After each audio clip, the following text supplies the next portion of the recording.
Clásico ejemplo de funciones recursivas, ¿cierto?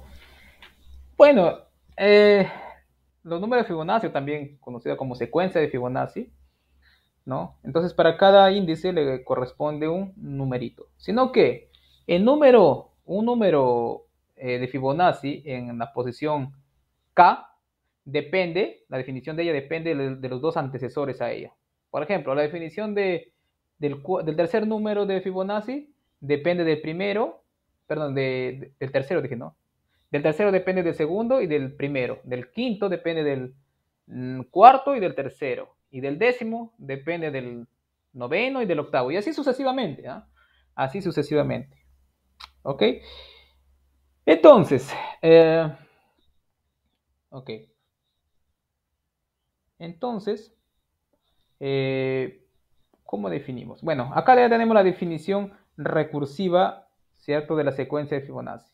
Primero, los pasos base o los pasos o las definiciones iniciales son para 0 y 1. Miren, aquí no solamente necesitamos definir para uno solo, ¿ah? Aquí para dos. Entonces, nuestro paso base que habíamos visto por acá, ¿cierto? Acá decía se especifica el valor de la función en 0. Miren aquí, o una cantidad finita, ¿no? Una cantidad finita. Una cantidad finita. Aquí entonces estamos dando para 0 y para 1, ¿cierto? Me dice que f de n es igual a la suma del anterior, del número anterior, y del número anterior al anterior, ¿cierto? O sea, de la suma de los dos anteriores a él, ¿cierto? Por ejemplo, ¿no? Aquí nos piden obtener los números de Fibonacci, ¿no? F2, F3, F4, F5 y F6. Bueno, para obtener F2 necesito, ¿cierto? Empezar con F0 y F1. Entonces me dice que la suma de F1 más F0. Pero esos dos justamente ya lo tengo definidos. Es 1 más 0, 1, ¿cierto? Luego F3 es de F2 más F1, pero F1 vale justamente 1, entonces me quedaría 1 más 1, 2. Luego F4 es, ¿cierto? La suma de los dos anteriores, 2 más, 2 más 1, 3. La de 5 de los dos anteriores, 5 más 2, perdón, 3 más 2, 5. Y así sucesivamente, ¿no? Por ejemplo, para el sexto, tengo que sumar el del quinto y el del cuarto, que son 5 más 3, 8, ¿cierto? 8. Esta secuencia es bien famosa, ¿eh? Es bien, bien famosa. Y bueno, también existe una secuencia de Fibonacci generalizada, ¿cierto? Claro, en la generalizada no necesariamente comienza con f de 1 igual a 1, sino comienza de un valor que se quiere, que sea de tu interés, ¿cierto? Que sea de tu interés. Entonces, por ejemplo, una de las aplicaciones de la secuencia de Fibonacci es, por ejemplo, para la gente que se dedica al Forex o operaciones binarias, ¿no? Pero, sino que para hacer ese tipo de procedimiento que es basado en Fibonacci, tienes que tener un capital bastante grande. Por ejemplo, ¿no? Una secuencia de Fibonacci que empiece con f de 1 igual a, no sé, miren, a ver, secuencia de Fibonacci generalizada. Voy a colocarlo por acá, ¿no? O bueno, en la otra hoja. Solamente para que tengan idea de cómo es importante esta secuencia. Ya, miren, supongamos que tienes ya, mi secuencia de Fibonacci generalizada. F de 0, no voy a colocar 0. F de 1, voy a colocar el número que me interesa. Eh, Puedo colocar 2, 220, lo que quiera, 200 por ejemplo, ¿no? Y miren, a partir de ahí, F de 2 o F2, como ustedes quieren, F de 2 o F de 2 ya no. Acá ya viene la función recursiva ya, ¿no? F de n es igual a f de n menos 1 más f de n menos 2. Listo. Y ahí está. Por ejemplo, una de las aplicaciones, como les estaba diciendo, es en operaciones binarias o en Forex, por ejemplo, ¿no? Donde rápidamente sabes si ganaste o perdiste. Supongamos que estás realizando operaciones binarias, ¿ok? Operaciones binarias. Ok, en operaciones binarias, bueno, lo que hacen algunas empresas que digamos, trabajan con dinero de otros, porque a veces trabajar con dinero propio es un poco complicado, porque tienes que dominar bien tus impulsos emocionales, ¿ok? Entonces supongamos, ¿no? que tú como meta tienes ganar diario $200 en operaciones binarias, ¿cierto? Entonces, si yo realizo varias operaciones binarias y en cada operación binaria yo tengo que hacer una compra o una venta, ¿cierto? Una compra o una venta. Que digamos, supongamos que cada paso dure un minuto. Porque en operaciones binarias es así, ¿no? Dura un minuto, a veces de 30 segundos si tú quieres. Depende de lo que tú ubiques. Si supongamos que tú compras, si tú compras, ¿cierto? Y lo que tú compraste pasado el minuto, pasado el minuto, el valor es mayor a lo que tú compraste, ¿cierto? Y lo vendes, ¿cierto? Lo vendes, ganas el total. O sea, si compraste 200, ¿no? Si ganaste, ganas esos 200. Si perdiste, pierdes 200, ¿cierto? Ok. Entonces se utiliza la secuencia de Fibonacci para lograr el objetivo de ganar 200 o una cantidad fija diaria, ¿cierto? Supongamos, ¿no? Objetivo, objetivo, objetivo. Ganar $200. Ganar $200 diarios, ¿cierto? $200 diarios. Entonces tu meta va a ser eso, ¿eh? Ganar $200 diarios en operaciones binarias, ¿cierto? Entonces, supongamos que necesito hacer varias operaciones binarias para ganar 200. Primera operación, ok, voy a colocar así. Número de operación, operación, ¿cierto? Cantidad, vamos a colocar como si fuese una apuesta. Porque en realidad operaciones binarias es casi una apuesta, ¿no? Cantidad invertida vamos a colocar, invertida. Cantidad invertida. Miren, ¿ah? Entonces, como yo tengo cantidad invertida, ok, ganancia, ok, cantidad invertida. Entonces, yo quiero, ¿cierto? Realizar cierta cantidad de operaciones hasta obtener $200. 4, 5, 6, 7, 8. Inclusive este paso que le digo lo pueden programar, ¿cierto? Para que crees un robot que te haga justamente esas compras, ¿cierto? Entonces, mira, primera operación. Supongamos que el retorno sea del 100%, ¿no? Supongamos que yo invierto 200, ¿cierto? Y si gano, ¿cierto? Si gano, gano 200. Si pierdo, pierdo 200, ¿cierto? Entonces, supongamos que, bueno, en la primera operación siempre voy a apostar $200. $200. Entonces empecé con F de 1, 200, ¿cierto? Ok, voy a colocar dos acá, ganancia y pérdida. Ganancia, pérdida, ¿cierto? Ganancia, pérdida. Ok, supongamos que gane los 200, ¿cierto? Entonces, ganancia tendría 200. Entonces, como ya gané 200, paro el bucle. Ya no hago más operaciones, porque ya tengo mi objetivo, ¿cierto? Tengo mi objetivo. Y supongamos que pierdes. Vamos a hacer siempre que pierdas, ¿ok? Supongamos que pierdes, que sería lo más común. Entonces perderías 200. Ahora, en la siguiente operación, como mi meta es ganar 200, pero ya tengo 200 perdidos. Entonces, ¿qué voy a hacer? Tengo que apostar ¿cuánto? Lo que perdí más lo que quiero ganar diario, ¿cierto? Entonces, ahora tengo que apostar ¿cuánto? 400. ¿Cierto? ¿Cuánto es 400? ¿No? 200 más la cantidad que quiero ganar, ¿cierto? Bueno, F de 0 también tienen que colocar 200 también, acá en este caso. Entonces, miren, F de 2 me saldría 200 más 200, ¿cierto? Entonces ahí me quedaría 400. Supongamos que volví a perder, ¿cierto? Pero tengo capital y voy a seguir haciendo más operaciones hasta ganar mis 200. Entonces, en esta vez, ¿cierto?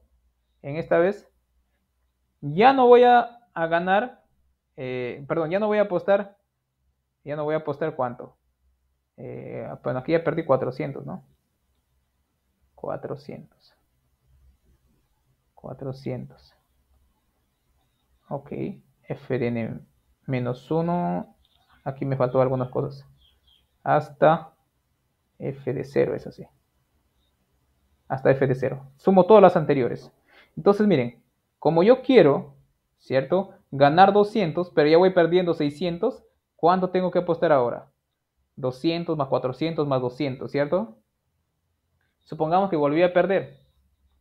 Entonces, ahora ya voy, perdón, ¿a cuánto tuve que ver? 800, ¿no? 800. Tuve que haber apostado para ganar mis 200 y recuperar los 600 que he perdido. Supongamos que he perdido. Ahora ya he perdido ¿cuánto? 800. 800. Aunque, claro, aunque no es necesario colocar eso también si es que organizas la pérdida de la siguiente manera. ¿Cuánto he perdido hasta acá? 200 más 400. 600, ¿cierto? Ahora la siguiente operación es 600 más los 200 que quiero ganar, ¿cierto? Si pierdo, ahora he perdido ¿cuánto? Estos 800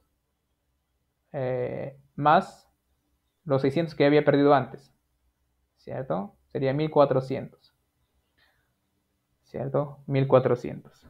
Ahora, supongamos que, pero yo necesito ganar mis 200, ¿cierto? Entonces hago otra operación, la cuarta, ¿cierto? Entonces aquí está.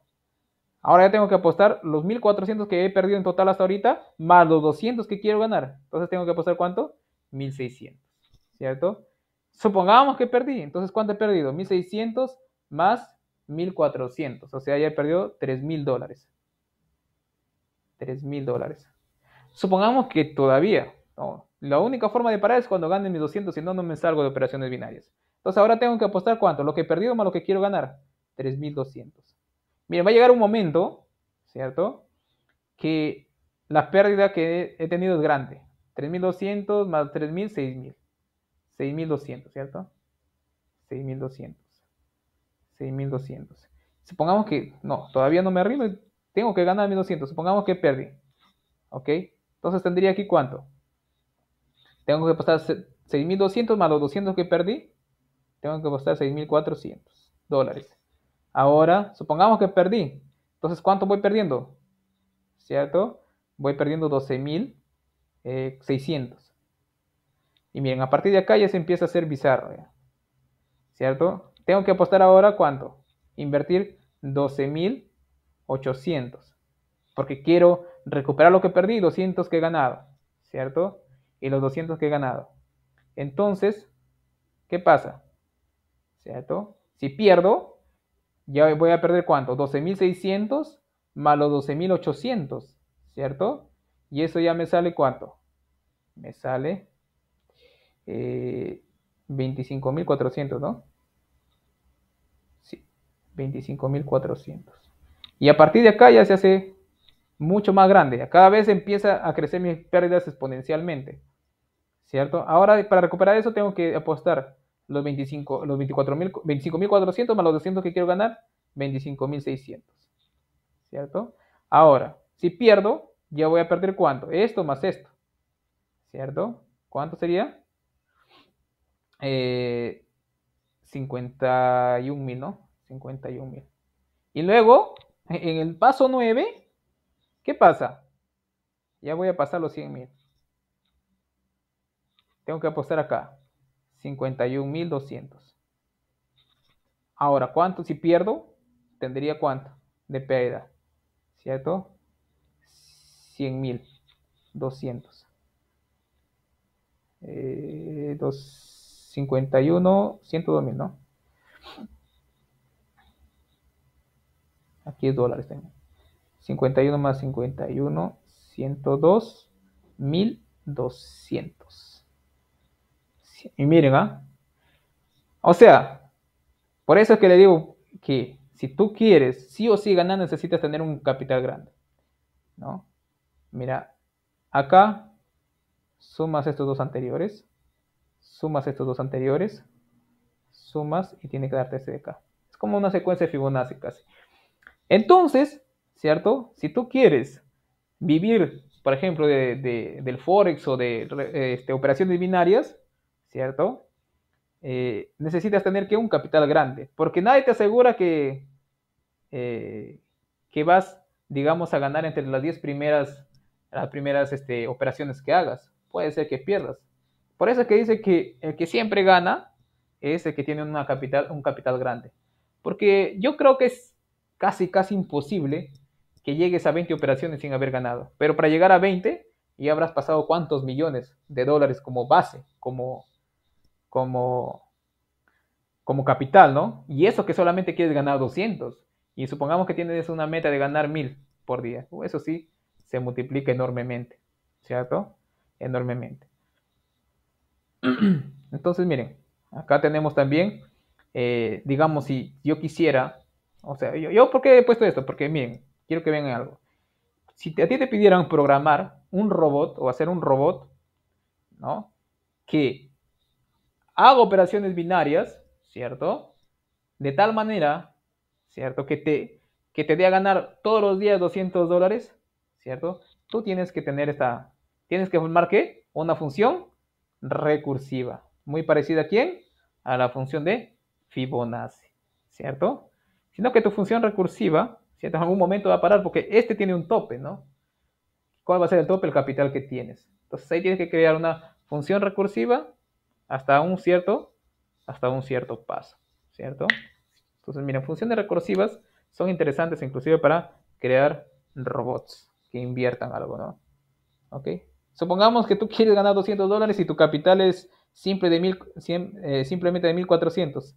Tengan por seguro, algún momento van a llegar al tercer paso sin haber ganado. Esa es la probabilidad de que algún día llegues al tercer paso sin haber ganado. Casi, para mí sería el 100%, creo. Casi el 100%. Entonces serías muy afortunado que con 1400, teniendo una meta de 200, ¿cierto? No pierdas algún día todo tu capital. Entonces hay que tener cuidado con eso, pilas. ¿Ok? Entonces mi función de recursiva se emplean para todo tipo de problemas. ¿Ok? Miren, y nosotros también podemos demostrar algunos problemas, algunas propiedades, no, se me fue la palabra, proposiciones que involucren funciones recursivas, ¿ok? Sino que ahí hay que tener un poquito más de cuidado porque por ahí nos podemos enredar un poco al momento de demostrar, ¿cierto? Miren, en esta proposición me piden lo siguiente: demuestre que si n es mayor o igual que 3, coma, entonces, cuando tengo un coma, ¿cierto? Miren acá, cuando yo tengo un sí, automáticamente yo ya lo relaciono con una condicional. Entonces, si esto se cumple, entonces debería cumplirse esto. Me dice, mostrar que si n es mayor o igual que 3, entonces f de n es mayor que alfa elevado a la n menos 2, donde alfa es este numerito de acá. Tiene su nombre, no me acuerdo. Creo que es número de oro, número de bronce, no me acuerdo. Este numerito es bien importante. Sí, el número de oro. Un número de oro, ¿no? Gracias, José. Justamente, ¿no? Me piden mostrar que f de n es mayor que el número de oro elevado a la n menos 2. ¿Ok? Entonces, miren, acá me dicen para todo n mayor o igual que 3. Ah, automáticamente a mi cabeza ya viene algo, ¿no? Principio de inducción, porque me dicen para todo. Ah, ok. Entonces, principio de inducción, vamos a ver. Puede ser que, bueno, igual el principio de inducción, el primer paso, tanto para inducción fuerte o tanto para inducción débil, es el mismo. Y vean que inducción débil es un caso particular de inducción fuerte, porque inducción fuerte me dice, puedes utilizar todas las premisas, todas las premisas siguientes, que P de 1 es verdadero, P de 2 verdadero, P de 3 verdadero, P de 4 hasta P de K es verdadero. En cambio, la débil, que solamente P de K es verdadero. Entonces, siempre podría empezar o ya tomar como base de demostración principio de inducción fuerte. ¿Ok? Entonces, miren, a medida que lo necesite, ¿no? Ok. Primero, el primer paso es demostrar para quién. Para el primer elemento. Pero yo quiero demostrar para todo n mayor o igual que 3. Entonces empiezo demostrando para quién. Para n igual a 3. ¿Cierto? para n igual a 3. Ok, entonces debo demostrar que f de 3 es mayor o igual que alfa elevado a la 3 menos 2. O sea, demostrar que f de 3 es mayor que el número de oro elevado a la 1. Que el número de oro simplemente, ¿no? Pero miren, el número de oro es 1 más raíz de 5 sobre 2. ¿Cierto? 1 más raíz de 5 sobre 2. Que me estaría dando... ok. A ver.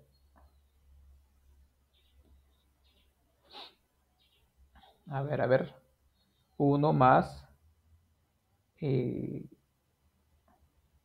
raíz cuadrada de 5, ¿cierto? Sobre 2, sí, exactamente. Ese es 1 más raíz cuadrada de 5 sobre 2. Si ustedes observan, raíz cuadrada de 5 es 2 punto y algo. Es menor que 3. Entonces, 1 más raíz cuadrada de 5 es 3 punto y algo, ¿cierto? Entre 2, 1 punto y algo. Entonces, el número alfa es menor que 2. Pero, si yo me voy a la definición de f de 3, veo que f de 3 es justamente 2, ¿cierto? Entonces, tengo que f de 3 es mayor que alfa. Esto básicamente, ¿qué me está diciendo? Que para 3 eso es verdad, ¿cierto? Es verdad. Ok. Profesor, usted también haya demostrado para otro, para f de 4. Sí. ¿Por qué para f de 4, profesor? ¿Por qué? Porque tanto f de 3, tanto f de 4 me van a servir para qué? Para probar más adelante la verdad de todos los p de j donde j es mayor que 4. Entonces, miren, el paso base, inclusive no solamente se podría demostrar para uno solo. A veces es necesario mostrar para hasta cierto número, de forma explícita, ¿ok? O sea, mostrar, ¿no? De forma explícita que se cumple para una cierta cantidad de números. Y para los números que vienen después, yo ya puedo hacer el paso de inducción.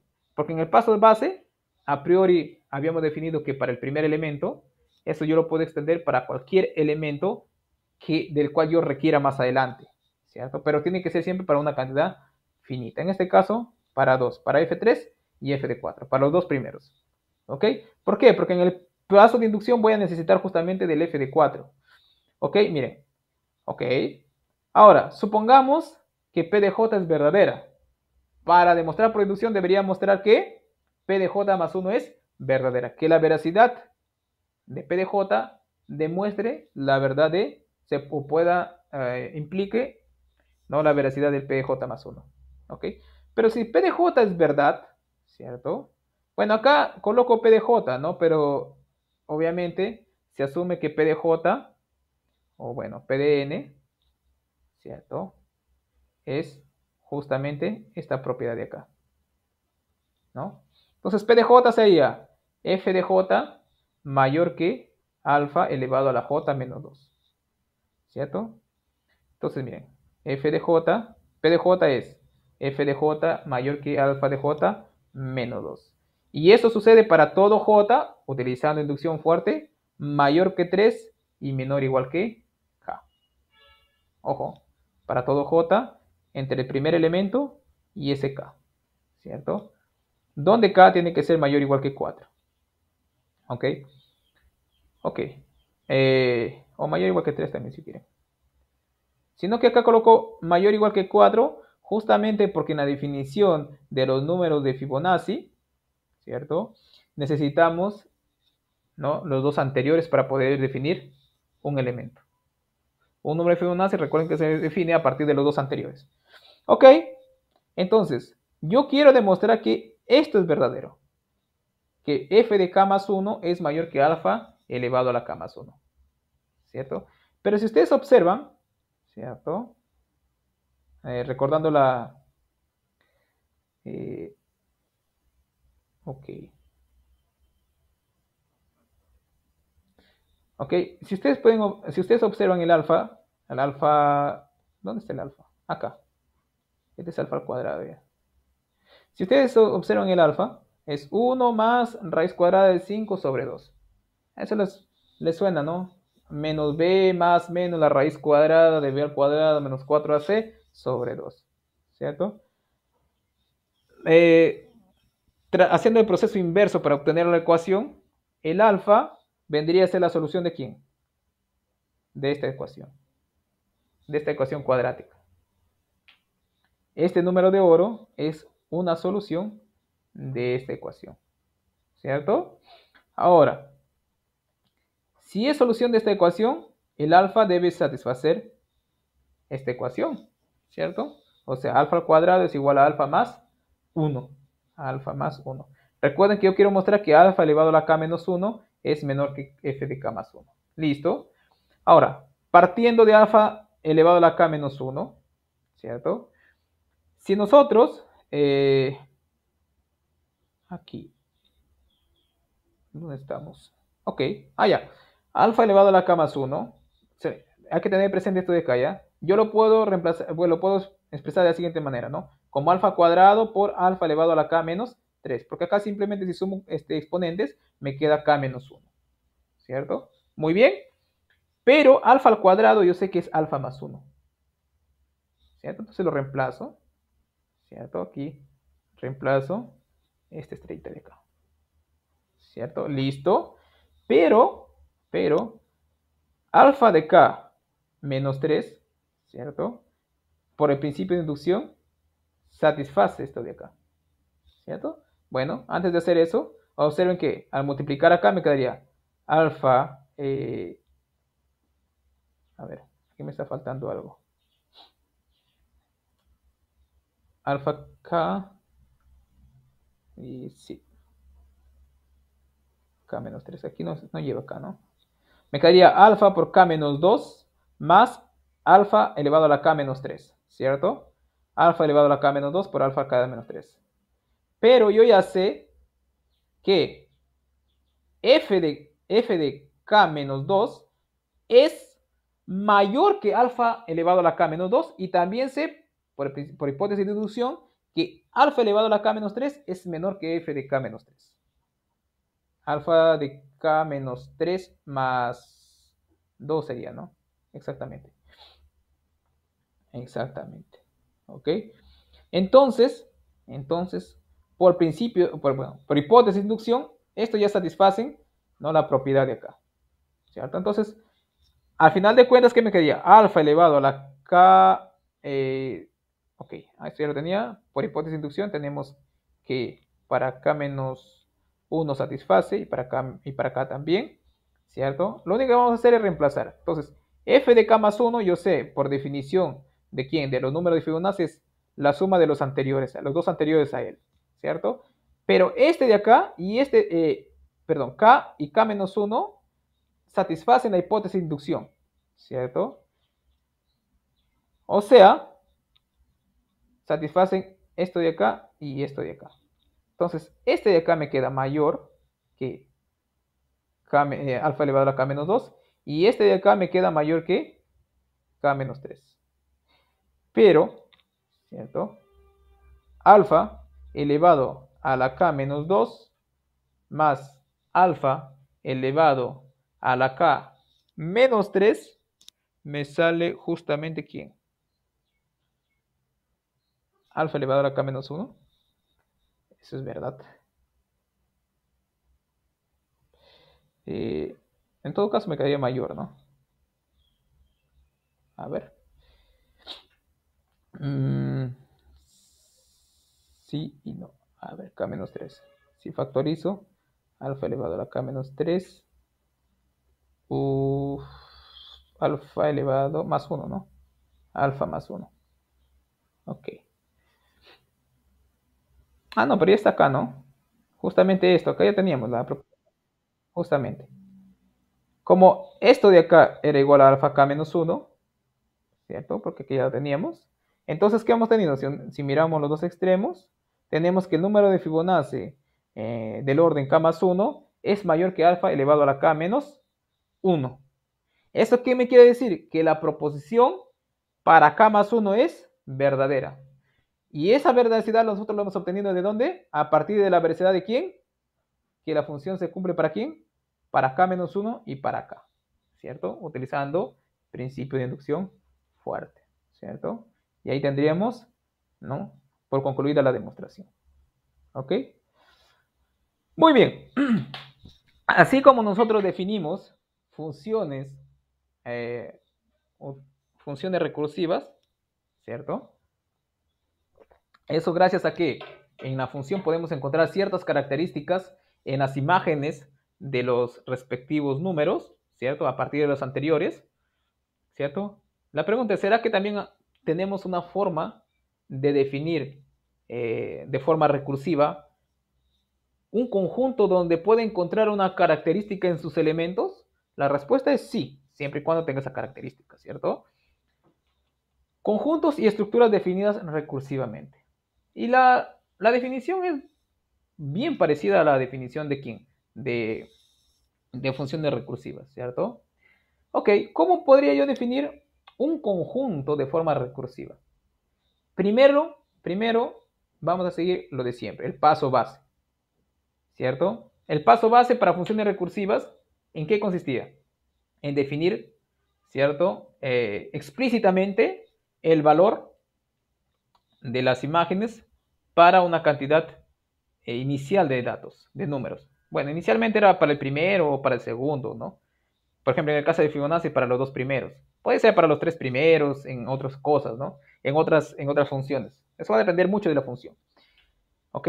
En el caso de conjuntos también, ¿no? Primero vamos a definir, ¿cierto? Algunos objetos iniciales que pertenecen al conjunto. En otras palabras, voy a enunciar unos objetos, una cantidad finita de objetos iniciales que pertenecen al conjunto, ¿cierto? Al conjunto. Dos, y aún vez teniendo el paso, la definición base, ya podemos usar recursión. En recursión, ¿qué me dice? ¿No? En recursión es lo mismo que hicimos para las funciones, ¿no? Dábamos una regla o un conjunto de reglas, ¿no? Para definir las imágenes de los otros números a partir de los anteriores, ¿cierto? Lo mismo acá, sino que aquí no vamos a tener números, sino conjuntos. Entonces, vamos a definir por recursión un conjunto como una cierta cantidad de reglas, un conjunto para tener redundancia, una cierta cantidad de reglas que indica cómo formar los nuevos elementos a partir de los que ya estaban definidos, ¿cierto? Ok, y algunas veces se añade la tercera, ¿no? Que es la de restricción. ¿Sí estoy grabando? Sí, ¿no? Ok. La de restricción, ¿qué me dice? La de restricción básicamente es un enunciado que me dice que los únicos elementos que pertenecen a mi conjunto son los que he definido en el paso base o en el paso de recursión y no hay otros elementos en el conjunto, ¿cierto? Que no sean los definidos por los dos anteriores, ¿cierto? Esto es básicamente dar un enunciado, ¿no? Final, ¿no? No existen otros conjuntos diferentes a los de ya definidos. Muchos textos, esto acá, no lo consideran. O sea, no lo escriben asumiendo a priori que este paso es obvio, que los únicos elementos que pueden pertenecer al conjunto son los que están definidos acá, ¿cierto? Los que están definidos. Ese se llama principio de restricción o de exclusión, ¿cierto? Por eso acá he colocado que aquí siempre supondremos tácitamente que se cumpla la regla de exclusión. Y ningún elemento que no esté definido en el primer y segundo pertenece al conjunto. ¿Ok? Pero veamos a un ejemplo. Supongamos que queremos definir por recursión este conjunto S, ¿no? Que básicamente sería el conjunto de todos los múltiplos de 3, ¿cierto? Bueno, aquí no me dice que son los múltiplos de 3, pero nosotros podemos, digamos, ver por la definición de recursión de este conjunto que van a ser los múltiplos de 3. Miren, primer paso, ha definido un elemento que está en S. 3 pertenece a S. Definí el primer elemento. Ahora, ¿quién será el segundo elemento? Dice, o ¿quién serán el resto de elementos? Dice, si X pertenece a S y Y pertenece a S, o sea, si dos elementos pertenecen a S, entonces la suma también está en S. Ojo, si X pertenece a S y Y pertenece a S, entonces la suma también no está. ¿Cierto? Entonces, ¿cómo iría formando? Ok, inicialmente, paso 1. Paso 1, ojo, no es que sea paso 1, ¿no? Sino que, digamos, lo lógico el paso lógico que nosotros podemos hacer con paso 1 es el siguiente. El primera elección, 3 pertenece a S. Entonces 3 pertenece a S. Entonces, el paso de recursión vamos a hacerlo así. Dice, si X pertenece a S y Y pertenece a S, entonces la suma también. Pero aquí no me está diciendo que X y Y tienen que ser diferentes. Por ejemplo, si quiero utilizar recursión, digo, 3 pertenece a S, ¿verdad? Y Y 3 también pertenece a S, ¿verdad? Por más que sea lo mismo. 3 pertenece a S, sí. 3 pertenece a S, sí. Entonces, utilizando el paso recursivo, tenemos que 3 más 3, ¿cierto? Que es igual a 6, debe pertenecer también a S. Entonces, miren, podemos ir completando S, ¿no? S igual. Primer paso, 3. El segundo paso ya me dio 6. ¿Cierto? Y puedo ir así agrupando, ¿no? Otro pasito más. Tengo que 3 pertenece a S. Ahora tengo un nuevo elemento que pertenece a S, 6. 6 pertenece a S. Entonces, por el paso recursivo, si 3 pertenece a S y 6 pertenece a S, mira, esto es verdad, verdad, entonces la suma pertenece a S. Igual a 9 pertenece a S. Entonces voy completando. 9. ¿Cierto? 9. Ahora, cuarto paso. No es que cuarto paso, aquí ya se pueden ver un montón de definiciones ya. Mira, por ejemplo, 3 pertenece a S y 9 también pertenece a S, por lo tanto, 9 más 3 pertenece a S. ¿Cierto? Y aquí ya colocaría 12. Lo otro, no. 6 pertenece a S y también tengo que 9 pertenece a S, entonces 15 pertenece a S. Entonces voy completando. ¿Ven? Y ustedes se pueden ir dando cuenta que esta función definida de esta manera, ¿cierto? Perdón, que este conjunto definido de esta manera es el conjunto de los números múltiplos de 3. Múltiplos de 3. Pero eso es lo que yo he podido ver hasta esta cantidad de pasos que he hecho. Pero nada me asegura que justamente este S sea el conjunto de los múltiplos de 3. Nuevamente, el hecho de que yo haya comprobado para una cierta cantidad de pasos, que hasta esos pasos no hay nada que me contradiga, yo no puedo generalizar que todo elemento generado por este paso recursivo sea múltiplo de 3, ¿cierto? No puedo concluirlo todavía a partir de que he hecho solamente para algunos. Si yo quisiera demostrar que justamente el conjunto de los números múltiplos de 3 son generados por este paso recursivo, ¿qué tengo que hacer? Demostrar por inducción. ¿Ven? ¿Cómo es importante? Si yo creo un algoritmo en Python de esta manera, o un algoritmo que me genere este conjunto de acá, y yo afirmo, no, este algoritmo, el algoritmo siguiente, ¿cierto? Genera los múltiplos de 3, ¿cierto? Y doy el algoritmo. Y bueno, claro, puede ser que el algoritmo me bote, bueno, de hecho me va a botar los números así, pero esa afirmación, si tú quieres, digamos, supongamos que quieres publicarlo, te van a decir, tienes que probar que tu algoritmo justamente me genere los múltiplos de 3, todos los múltiplos de 3. ¿Qué vas a usar? Inducción. Una vez que muestras por inducción, ¿no? Ya puedes dar por sentado que el algoritmo que has hecho, sí o sí, te genera el conjunto de los múltiplos de 3, ¿cierto? Más adelante vamos a ver una demostración por inducción para eso de acá, ¿cierto? Otra de las bien utilizadas son las cadenas recursivas, ¿cierto? Las cadenas recursivas. Y justamente ya tengo un programa en Python que lo hice ayer, justamente del código de... me olvidé. Soy muy malo para recordar nombres.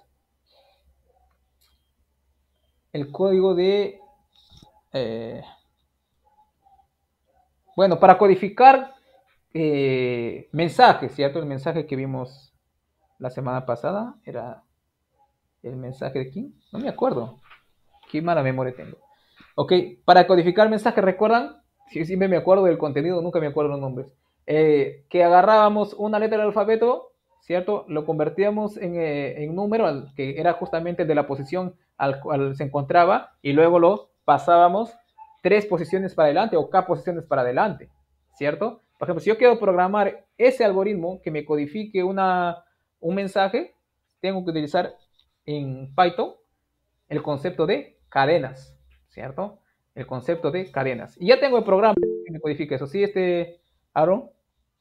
Se refiere, profe, al código César, ¿no? Al cifrado. Al Exactamente, cifrado. exactamente. César, ¿sí? Gracias. Al cifrado de César. Ok. Ya tengo ese programa. La próxima semana lo vamos a ver. Cómo he construido. Entonces, ese programita, yo ingreso. Todavía no he hecho el decodificador, pero he hecho el codificador. Ingreso el mensaje y me bota ya el, el mensaje en cifrado, ¿cierto? El mensaje cifrado. También podemos programar en Python, si es que nos da el tiempo, justamente ese código de RS, no sé, me acuerdo, se me va el nombre. Ese código de cifrado público, ¿no? Donde conoces el procedimiento, pero no, si no tienes el número primo que has usado para codificarlo, ¿cierto? No puedes nunca, bueno, es casi improbable que recuperes la contraseña, ¿cierto? ¿Por qué? Porque justamente ahí utilizábamos números primos, ¿cierto? Un número primo grande, dos números primos grandes, ¿no? Y un exponente que era coprimo con los otros dos, ¿cierto? Entonces, de esa manera, si alguien, claro, el hacker obviamente, bueno, es público el método que tú has utilizado para codificar. Lo que no es público es el número primo que tú has utilizado para generar ese código, ¿cierto? El número primo. Lo que sí puede ser público inclusive es el número. ¿Cuál número? El número, el producto. El número que me da el producto de esos dos primos inclusive puede ser público, ¿eh? ¿Cierto? Puedo mandar o puedo mostrar tranquilamente el número que fue el producto de esos dos primos que utilicé para codificar. Pero incluso el hacker teniendo ese número que fue el producto de los dos números primos, para él, si es que los dos números primos son grandes, para él, ¿cierto? Decodificar el mensaje va a ser gigante, va a ser muy, muy complicado. ¿Por qué? Porque si él tiene el número, que ya no es primo porque es la multiplicación de esos dos, recuerden que era n igual a p por q, ¿cierto? Es un número gigantesco, digamos, de 400 cifras. Entonces, yo sé que él ha codificado eso. Pero yo sé que este número de 400 cifras lo obtuvo a partir de multiplicar dos números primos. Ahora ya, listo. Puedo encontrar su contraseña o puedo decodificar sus códigos. Pero entonces, ¿qué debo hacer? El siguiente paso para encontrar para poder decodificar es encontrar los dos números primos, ¿cierto? Que factorizan a ese número de 400 cifras. Sino que construir un algoritmo para que me encuentre los factores primos para un número de 400 cifras, ¿cierto? Es casi un trabajo imposible. Podría demorarte miles de años para encontrar los dos números primos, ¿cierto? Los dos números. Entonces, por eso, mientras más grande es el número primo, por más público que sea el producto de esos dos números primos, para el hacker va a ser todavía imposible de descifrar el mensaje. Porque una vez que obtiene los dos números primos, ya olvídate, puede decodificar, ¿no? ¿Ok? Por eso es que se está siempre pendiente de que si existe o no un nuevo algoritmo, digamos, un algoritmo voraz que me descomponga en factores primos un número dado. Porque supongamos que por ahí aparece un genio y cree un programa, un algoritmo, que me decodifique un número de 400 cifras en máximo un día. Tendríamos un montón de problemas. Todos los sistemas se caerían, ¿cierto? Porque básicamente todas las contraseñas, ¿cierto? Bueno, por lo menos los que utilizan ese cifrado de código público caerían, ¿no? ¿Por qué? Porque básicamente el programa iría buscando justamente esos dos primos que codifican, ¿no? Y luego haría el proceso inverso para recuperar el mensaje o las contraseñas, ¿ok? Por eso que Eso está siempre, digamos, a la vanguardia o siempre los científicos siempre están pendientes, ¿no? De algo, de alguna teoría nueva sobre los números primos. Por eso cada vez que aparece un nuevo número primo o algún nuevo algoritmo que mejore la factorización de números en números primos, siempre es algo, digamos, que llama la atención para ver si realmente ayuda digamos, reduce bastante la búsqueda, ¿no? O la factorización, ¿ok? Bueno, factorización de números pequeños sí, es fácil, pero a partir de que son grandes, ya te puede demorar miles y miles de años, ¿ok? Muy bien. ¿Pero qué es una cadena, profesor? Primero, para definir una cadena, nosotros debemos tener un alfabeto.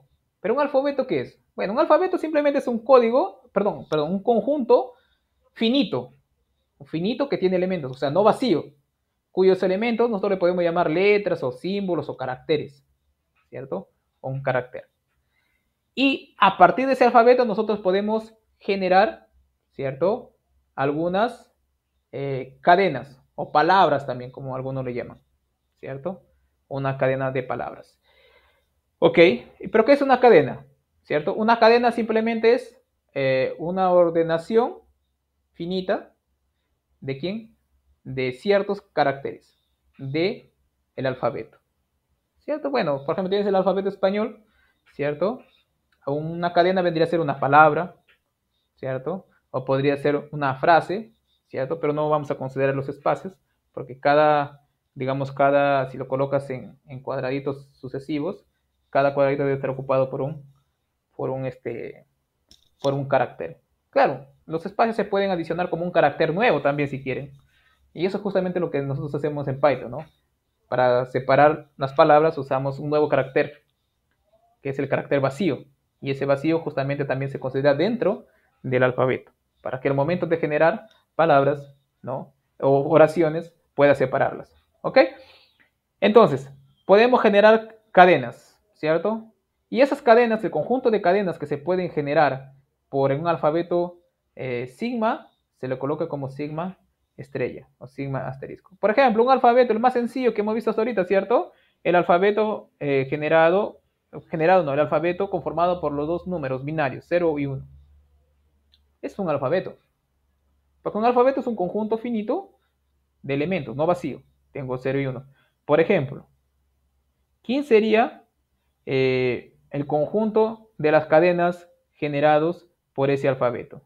Bueno, en principio tendría el 0, tendría el 1, es una cadena, el 0, 1 es otra cadena, el 1, 0 es otra cadena, el 0, 0, 0 es otra cadena, el 1, 0, 1 otra cadena, el 1, 0, 0, 0, 0, 0, 1 es otra cadena, y así sucesivamente, ¿no? Y pueden ver que puedo crear una infinidad de cadenas, ¿cierto? Una infinidad de cadenas. Solamente con dos elementos, ¿ah? Imagínense con más, ¿no? Tendríamos más. Entonces, miren, acá justamente tenemos arreglos de quién? De ceros y unos, ¿cierto? O sea, permutaciones también si quieren ver. Entonces, ¿cómo podemos definir una cadena de forma recursiva? Una cadena no. ¿Cómo podemos definir el conjunto de todas las cadenas de forma recursiva? Supongamos que yo tengo este sigma, ¿no? Y digo, quiero crear o quiero ingresar a mi computador el conjunto de todas las cadenas de 0, 1 para tenerlo archivado ahí en la memoria, ¿cierto? Ok, entonces tengo que definirlo de forma recursiva porque si yo quiero definirlo uno por uno me demoraría un montón, ¿cierto? Un montón no, imposible que lo hagas uno por uno, ¿no? Porque son infinitos, ¿ok? Entonces tienes que definirlo de forma recursiva. ¿Cómo defino de forma recursiva? Siguiendo los dos pasos. Paso base y el paso recursivo, ¿ok? ¿Cuál es el paso base? Definir para un elemento primero. ¿Para quién? Para un elemento que nosotros le vamos a llamar el elemento o el carácter vacío. ¿Dónde está? Carácter no, la cadena vacía. Tienes que definir primero la cadena vacía. Pero ¿cómo defino la cadena vacía? La cadena vacía es aquella cadena que no tiene ningún carácter, ¿no? Que normalmente es denotado por lambda. Paso base, definir la cadena vacía, la que no tiene ningún carácter, ¿cierto? O ningún símbolo. Y el paso recursivo es, sí, dar una condición, o sea, una condición para crear el resto, a partir de paso base.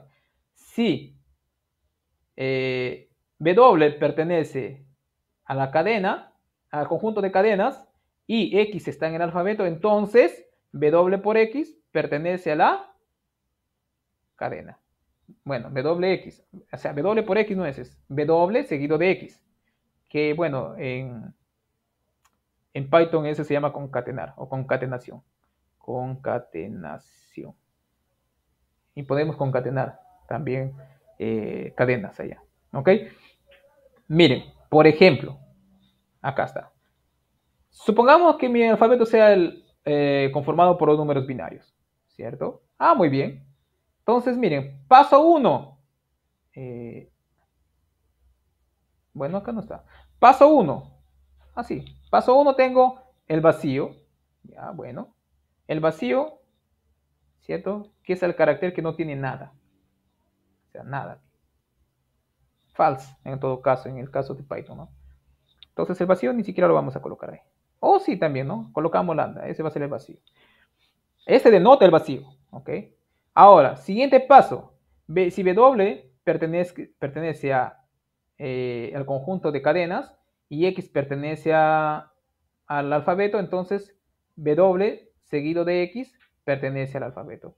Ah, profesor, el 0 pertenece a W y el vacío pertenece al W. El vacío pertenece al conjunto de cadenas y X pertenece al alfabeto. Entonces, el vacío seguido de X, bueno, 0 en este caso, el vacío seguido de 0 pertenece también al conjunto de cadenas. Entonces, el vacío seguido de 0 es 0, porque adelante del vacío no hay nada. ¿Ok? 0. Ahora, profesor, el X para este alfabeto puede ser 1. Sí, entonces el vacío seguido del 1 también está en el conjunto de cadenas. Listo. Inclusive esto, el vacío ni siquiera se considera ya. ¿Ok? Entonces, luego, ahora ya tengo el 0 y el 1. El 0 ya está en sigma estrella.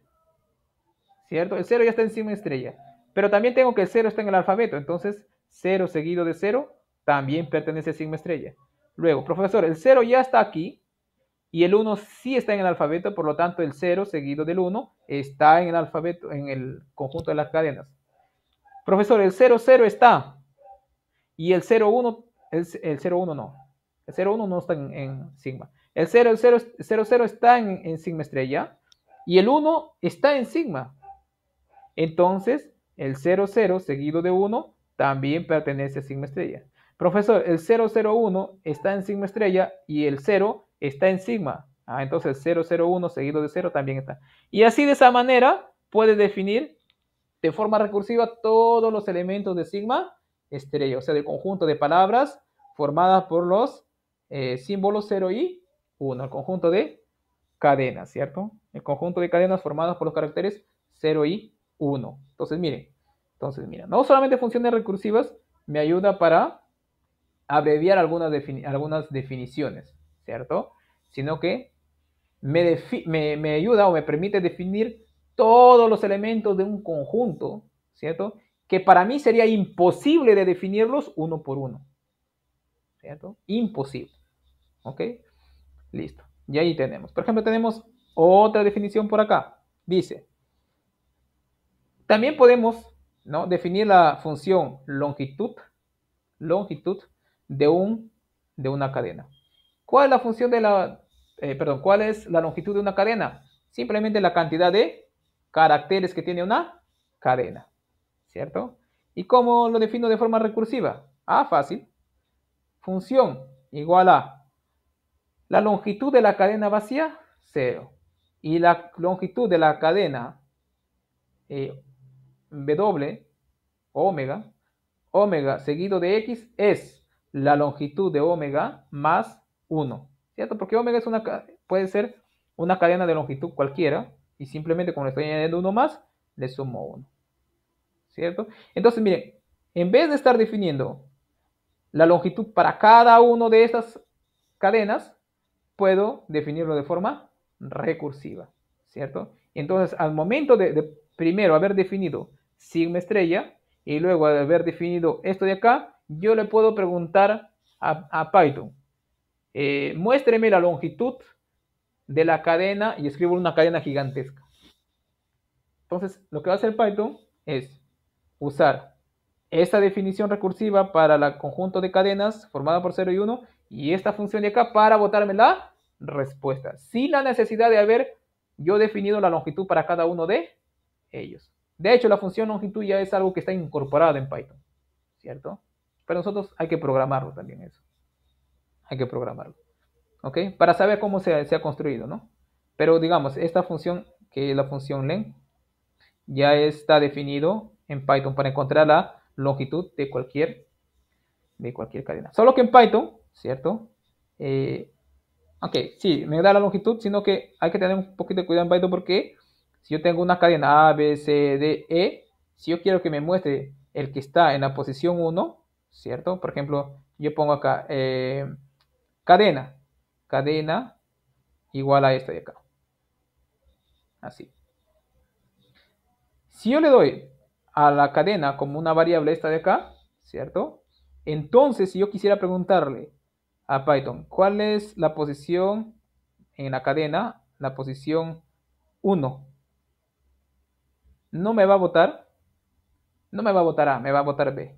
Porque Python justamente comienza a contar desde 0. 0, 1, 2, así, ¿cierto? Entonces hay que tener cuidado ahí. Pero si tú le preguntas, ¿no?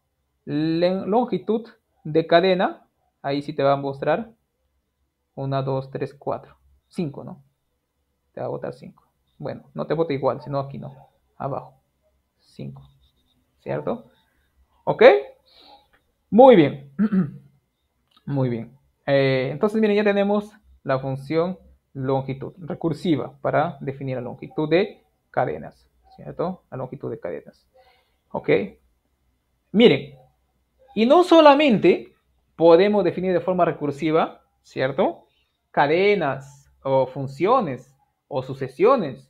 Podemos definir también de forma recursiva algunos diagramas que van a ser materia de estudio profundo en las próximas clases, que son los árboles, ¿cierto? Aquí vamos a definir de manera introductoria los árboles, ¿no? Más adelante vamos a estudiar, ¿no?, la estructura de un árbol, ¿no? Pero es necesario, ya que estamos estudiando funciones recursivas o definiciones recursivas, saber cómo definir un árbol de forma recursiva. Porque a priori la definición de árbol es bien sencilla, ¿cierto?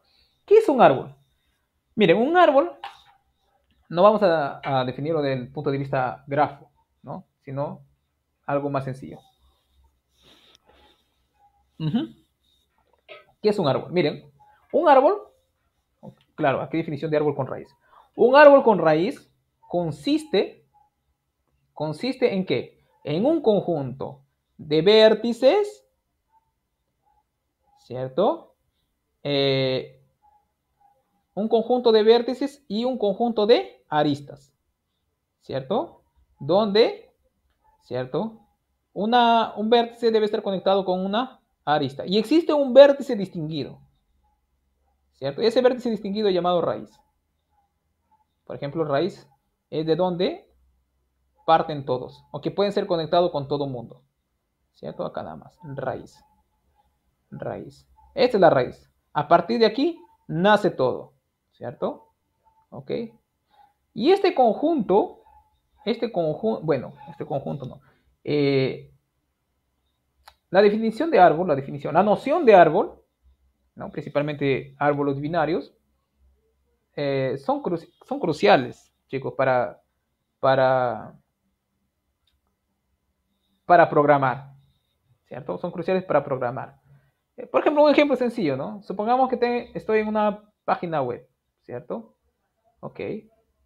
En esa página web yo tengo un link que tiene dos opciones. Bueno, perdón, tengo una ventana que tiene dos opciones. Una y dos, ¿cierto? Y esa subventana puede tener tres subventanas más. Y tengo tres selecciones más. Y esta de acá me puede llevar a otra, pero supongamos que esa nomás termina aquí, ¿no? Y así sucesivamente. Entonces puedo, de manera de de árboles, puedo, digamos, hacer una secuencia que me lleve una página a otra página, ¿cierto? Y la nueva página me puede llevar a varias otras páginas. Y así sucesivamente, ¿no? Ok, bueno, pero por en cuanto vamos a quedarnos ahí nada más. Muy bien, ¿cómo podemos definir de forma recursiva un árbol? Partiendo de su raíz, ¿cierto? Igual, tenemos un paso base y un paso recursivo. Un paso base y un paso recursivo. Ok, ¿cuál es el paso base? Definir lo siguiente. Un vértice individual, R, es un árbol con raíz. Ah, ok. Eso me quiere decir lo siguiente. Que primero estoy definiendo un vértice. Un vértice individual. Y para mí eso va a ser la raíz. Y para mí eso es un árbol también. O sea, un árbol con un solo vértice, o sea, este de acá solito, es un árbol. ¿Cierto? Listo. Y el paso recursivo me dice, si T1, T2 hasta Tn, para cualquier n, son árboles con raíz, cuyas raíces son R1, R2 hasta Rn, respectivamente, entonces el grafo formado, grafo formado comenzando por la raíz R, que no está en ninguno de estos de acá, ¿cierto? Y añadiendo una arista de R saliendo para todas las raíces de los otros árboles. Ok, miren, primer paso, tengo esto de acá. Y tengo otro árbol también por acá abajo, que podría ser el mismo, ¿cierto? Y me dice que si yo tengo, ¿cierto? Este sería el R. Y tengo el otro, que sería la secuencia T1, T2, T3, T4, T5. Me dice que de acá puedo formar otro árbol uniendo con una arista estas dos, ¿cierto? Ah, ok. Y entonces ahí formaría otro árbol. Pero puedo formar otro árbol también. Porque abajo me dice que puedo tomar la secuencia que yo quisiera. ¿De quién? De nuevos árboles. Pero en particular este solito es un árbol. Puedo colocarlo abajo. 1, 2, 3, 4, 5. Hasta n veces si quiero. Entonces me dice que puedo formar un árbol uniendo tomando este como raíz a las otras. Llegando a las otras. ¿Cierto? Y miren, aquí he tenido nuevamente dos árboles. Pero me dice que si yo tengo de estos dos árboles, yo puedo formar otro árbol. Tomando al que está solito, al R, que tiene una raíz R, y tomando estos dos abajo. Este de acá que estaba así, y este de acá que estaba por acá. 1, 2, 3, 4. Simplemente lo estoy bajando. Dice que de estas tres yo puedo formar otro. Este siempre solito. Simplemente conectándole eso con la raíz de las otras dos. ¿Cierto? Bueno, por acá está, ¿no? Creo que sí. Ah, aquí sabe. Primero, primer paso, me dice que un vértice individual es un árbol. Este es un árbol. ¿Cierto? Paso 2. Si junto este con el mismo, formo un árbol. O sea, colocando esto abajo, ¿no? Formo un árbol. ¿Cierto? Ahora, ¿cómo formo esto? Bueno, es este de acá. ¿Cierto? Este de acá no. El que es distinguido, el primerito, este está arriba ya. Pero este de acá lo puedo duplicar dos veces. Y acá me salen dos. Puedo colocar tres veces el mismo de arriba y formar más árboles. Sino que aquí, miren, estos árboles, ¿cierto? Desde arriba, o todo lo de abajo tienen solamente una arista llegando a la de arriba, ¿cierto? Y a partir de estas tres y este de acá puedo formar otras con más brazos. Tres no, por acá continúa todavía, porque puedo tomar abajo la cantidad de puntos que quiera, o de vértices que quiera, ¿cierto? Por acá continúa, acá de hecho son infinitos, ¿no? Infinitos.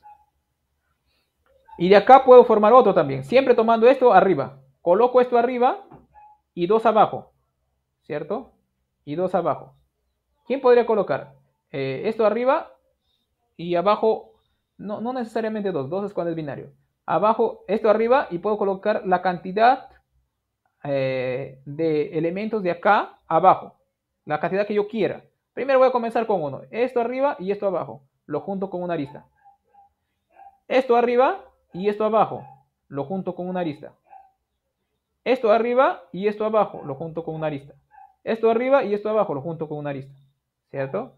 Pero también me dice que puedo juntar la cantidad que yo quiera. Puedo colocar esto arriba y estos dos abajo. Y inclusive también puedo conectarlo con este, y hacer una cantidad infinita de árboles, ¿no? Una cantidad infinita de árboles. ¿Cierto? Mire, entonces ahí tenemos una definición recursiva de árboles, con raíz.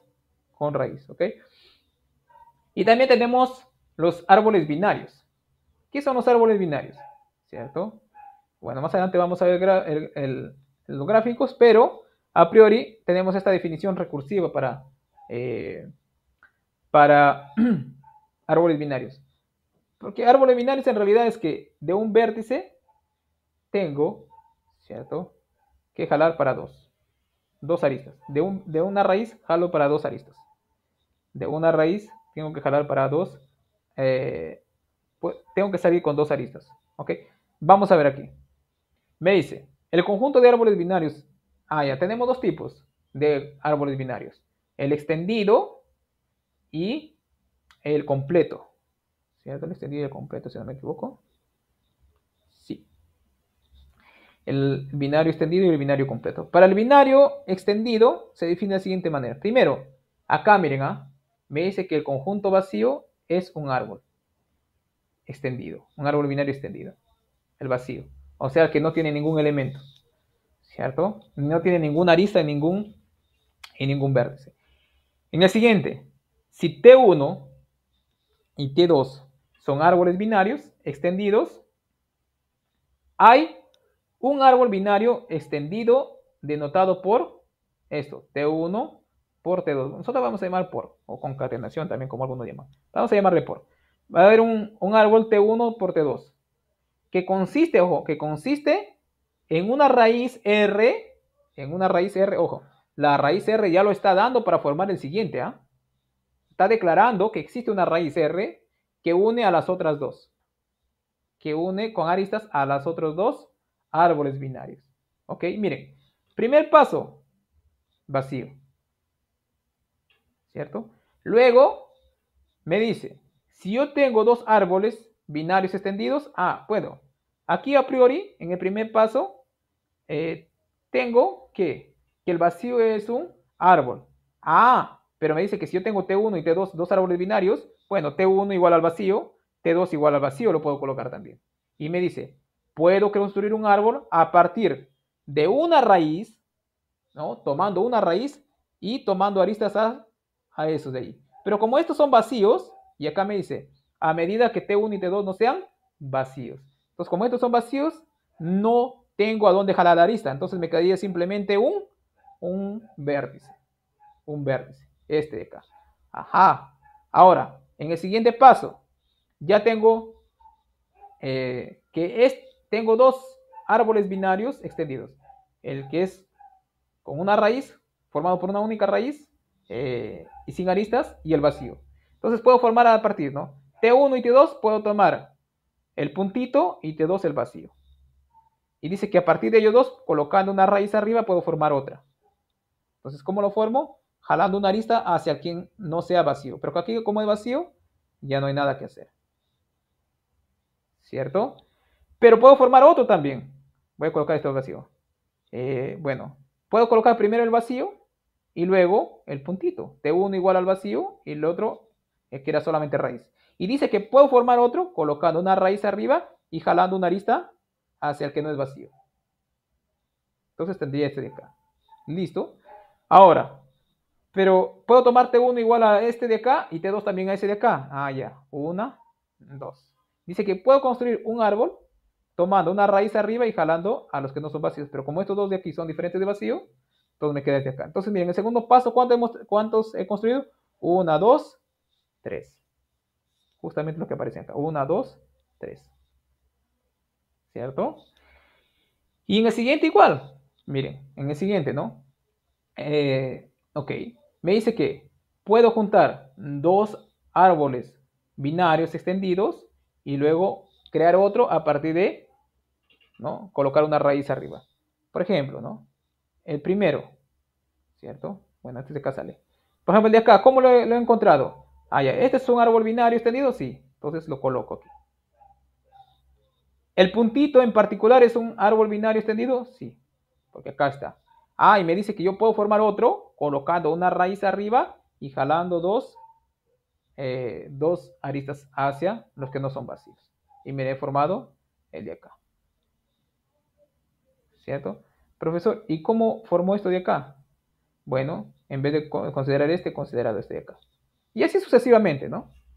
Y miren, si tú quisieras saber cuántos árboles binarios extendidos existen en el paso 3, tienes que aplicar el concepto de permutación y tal vez permutación, porque aquí sí se toma en cuenta quién va primero y quién va segundo, abajo en el segundo nivel.